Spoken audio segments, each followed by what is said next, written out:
Local স্পন্সরের প্রয়োজন হয় কোন ক্ষেত্রে এবং কিভাবে ভালো স্পন্সর নির্বাচন করা যায়? স্পন্সর নিতে হয় প্রয়োজনের, এই দেশের রুলস অনুসারে আপনাকে স্পন্সর রাখতে হবে।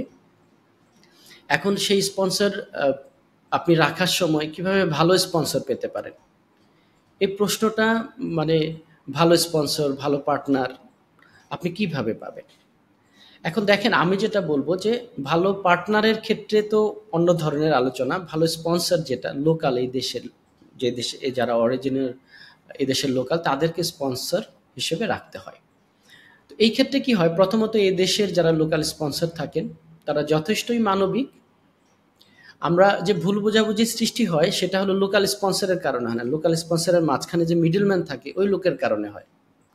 ওই লোক লোকাল স্পন্সরের যে হক সেটা আদায় করে না, আবার এই লোকের কাছ থেকেও এই দুয়ের মাঝখানে। এই জন্য আমি বলবো যে এই দুয়ের মাঝখানে আপনি যার সাথেই, যার মাধ্যমে, যে পিআরওর মাধ্যমে করেন, আপনি বলবেন আমার স্পন্সরের সাথে আমার সরাসরি কন্ট্যাক্ট থাকতে হবে, সরাসরি আমি কথা বলবো এবং তাকে আমি জিজ্ঞেস করবো আমার পেমেন্ট বা চুক্তি অনুসারে যে আপনার যে সম্মানী সেটা আপনি পেয়েছেন কিনা।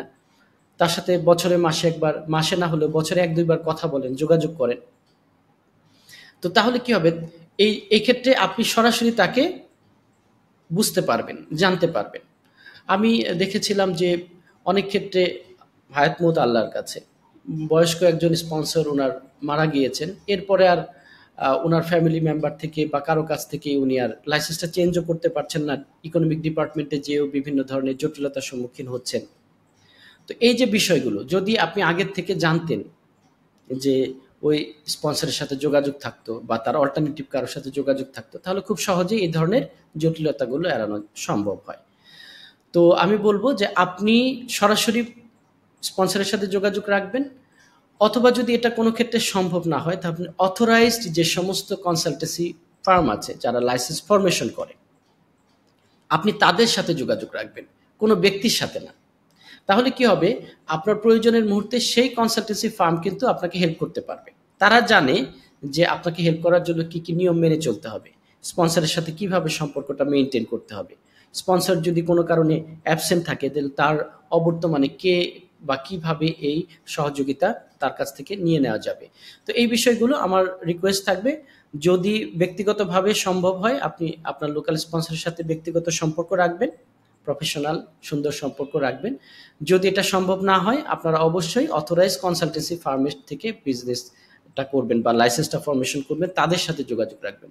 আর এর সাথে আরেকটা অনুরোধ, যে কোনো কাজই আপনি এই দেশে যারা অথরাইজড, গভর্নমেন্ট যাদেরকে অথরাইজড করেছে, লিগাল যে সমস্ত লাইসেন্স নিয়ে যারা কাজ করে, লিগাল পারমিট নিয়ে কাজ করে, আপনি তাদের সাথে কাজ করবেন। আপনি গ্রুপ অফ কোম্পানির সাথে কাজ করবেন বা কনসালটেন্সি ফার্মের সাথে কাজ করবেন, যাদের অফিস রয়েছে, যাদের এমপ্লয়ি রয়েছে, যারা প্রফেশনালি সার্ভিস দিচ্ছে। একটা ব্যক্তির সাথে আপনার পরিচয় থাকে, ওই ব্যক্তি মোবাইল বন্ধ করে দিলে আপনি আর দেখা যাচ্ছে যে সার্ভিস পাচ্ছেন না, আপনি অসহায় হয়ে যান তখন।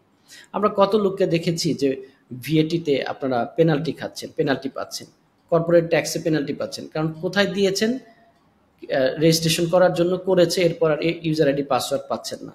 এটা যে টিআরএন লিঙ্ক করা যায় এবং টিআরএন নাম্বারটাও আপনাদেরকে দেয়নি, এবং দেখা যাচ্ছে কার কেউ কেউ হয়তো বা আপনাদেরকে বিভিন্নভাবে ব্ল্যাকমেল করছে যে ওনাকে ইউজার আইডি পাসওয়ার্ড চাইলে দিচ্ছে না, ওনাকে দিয়েই করাতে হবে। এই ধরনের সম্মুখীন হয় অনেকেই সমস্যার, শুধুমাত্র আপনারা সঠিকভাবে সঠিক মানুষের সাথে বা সঠিক কোম্পানির সাথে কাজ করেন না বলে। আপনারা এ ধরনের জটিলতা যদি এড়াতে চান তাহলে যারা অথরাইজড পার্সন, অথরাইজড কোম্পানি, তাদের সাথে কাজ করুন। ধন্যবাদ।